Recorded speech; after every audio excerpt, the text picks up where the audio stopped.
And we make more, I've been told we make more decisions in one day than some societies make in the whole year. I mean, we're really on a fast track here. Doesn't it feel like it? Let's see, way back in the back, I think, Michelle. Can you clarify what you were told about abductions in regards to if they've already stopped or they're supposed to stop prior to 2016? Okay, I've been told that they have stopped due to the Earth Directive, an update in the Earth Directive. What's that? The abductions, yeah, that's what I've been told. Yes? I'm really curious about, you're talking about the very few reptilian souls that have been allowed to colonize the Earth. Do you have any personality characteristics? Is there something that just a way to identify who might be that? Well, I know. I've been told one of my friends is a reptilian soul, and that he was sort of placed in my path for me to kind of look to see how they're doing. But he loves snakes, loves, you know, I don't know. What has been the existence of the infants that humans were born with that had alien fathers or whatever, that they took and captured or took them or whatever, whether it was 4 months or 9 months? What has happened with those? Have they become more like aliens? Are they coming back to Earth, or what? No, I mean, they needed a hybrid race to carry on their race. And so they mixed the human race with their own DNA, and that's what they came up with. So that's become a huge race now? I suppose, supposedly there will be some hybrids on with the Grays when they come. So, and they are willing to, you know, meet with anybody who's been abducted that wants to.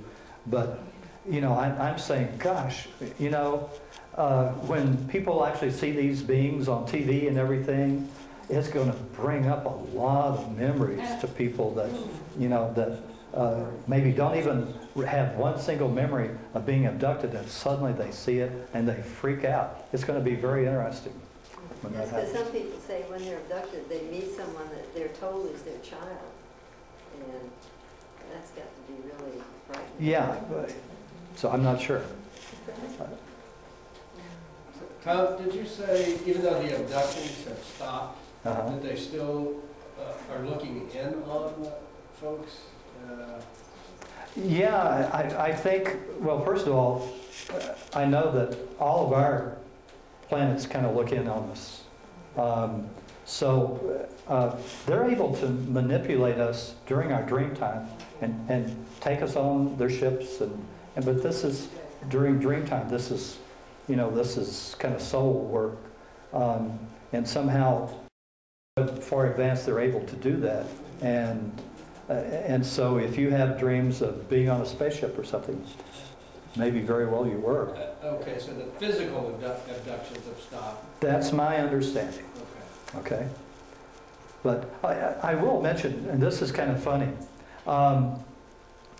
I've been, besides all my newsletter readers and everything, I've been starting to contact some of these UFO sites and things like that.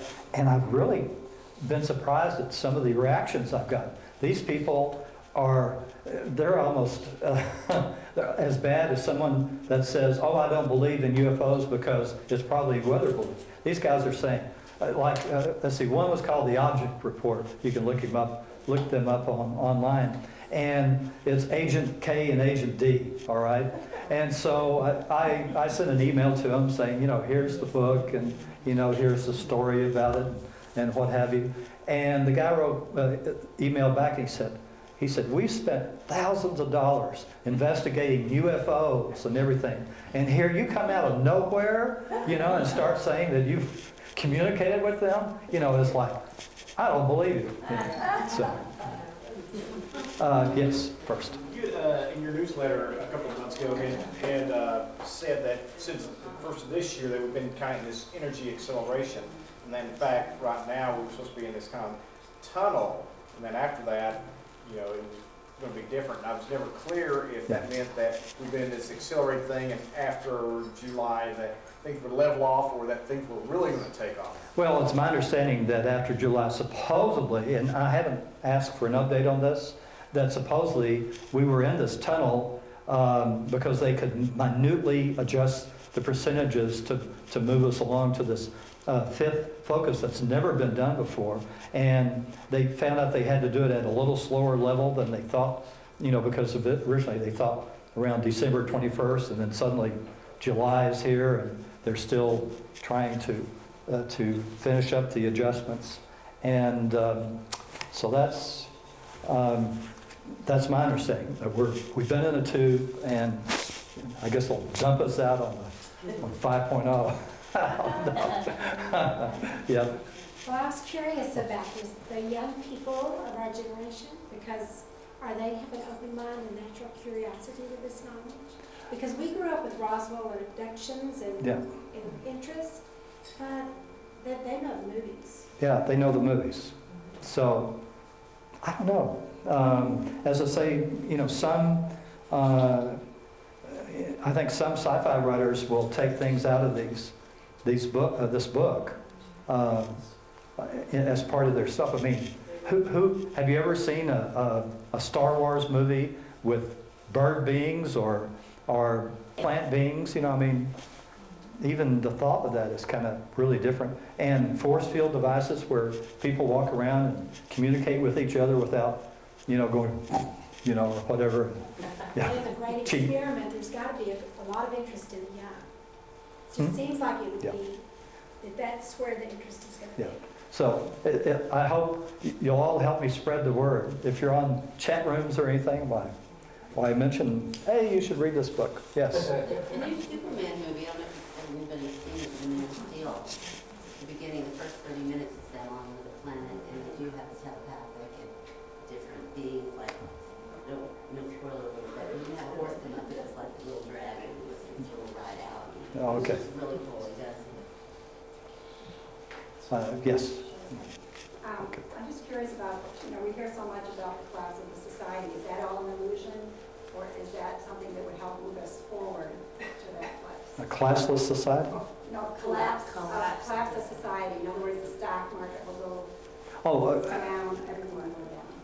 I don't think that's going to happen. From what I keep having people ask me that, and I don't see it. Now, if obviously there's some gigantic Earth events that happen, then obviously stocks are going to take a hit. Gold is going to go up. You know, I mean, things like that happen. So, but not collapse from within. I don't think, so to speak. Yes. You were mentioning portals, and that there's, how many, 60? 60. That's amazing. Now, is there any correlation between that and the ley lines that are here on Earth? Well, now, I did have a question about ley lines just the other day for the newsletter about cathedrals. And one lady had noticed that when she's going to cathedrals in Europe and all, they don't seem to have the same energy that they did before. And I was told that's because the ley lines have shifted. And so these power points that the cathedrals, many of them, of course, were built on top of pagan sites, and the pagans knew the energies, and they just took over the pagan sites and put their cathedrals on top of it. So I'm not sure what the ley lines would have to do with that, if anything. Again, they will not explain too much on portals to me, because they said our scientists have to learn that, have to discover that themselves, and obviously it's going to take all the way to 3150 before they figure it out. Yep. Is there, of all these people, or folks, is there a group that kind of rules the roost of the whole group? And how did they get to be that strong? Have they always been that way? Do they have any particular kind of attitude? They want to help all we Earth people, or what? Now, in this Federation of Planets, I mean, it's like, you know, everybody, first of all, they don't have to get together in person. They have all these holographic things where even their emotions are able to be conveyed, so that if somebody is saying something, they know what kind of emotion that they're saying it with. And so they have these conferences and everything, but it sounds like it's, very, everybody's hunky-dory, happy-go-lucky guys. Okay. They don't have negativity, that's why. Yeah, they don't have any negativity. Yeah. So, and I asked, well, what about the Star Wars? Wasn't there a lot of negativity? And they said, they pushed that away. And I don't know how, I don't understand that. I'd have to be a quantum physicist maybe to understand how you could push negativity away. But he said they sort of swept it under the rug. Well, what's that mean? I didn't explain it. Tractor beamed it somewhere. Yeah. How do you do that? Still there, it's under the rug. Is that no negativity in another planet? Is that something that their creator decided on? No. I think that was something that you have to understand. The creator of this universe loves everything. Okay, and it's very interesting. I've been told several times. Well, the creator's emissary came to us, and they said, we'd like for you to send some souls for the Earth experiment or something. And he said, you could say no to the creator's emissary, but nobody does. If the creator asks you to do something, you're going to do it. So, okay. All right. Thank you, Tom. Sure. Thank you.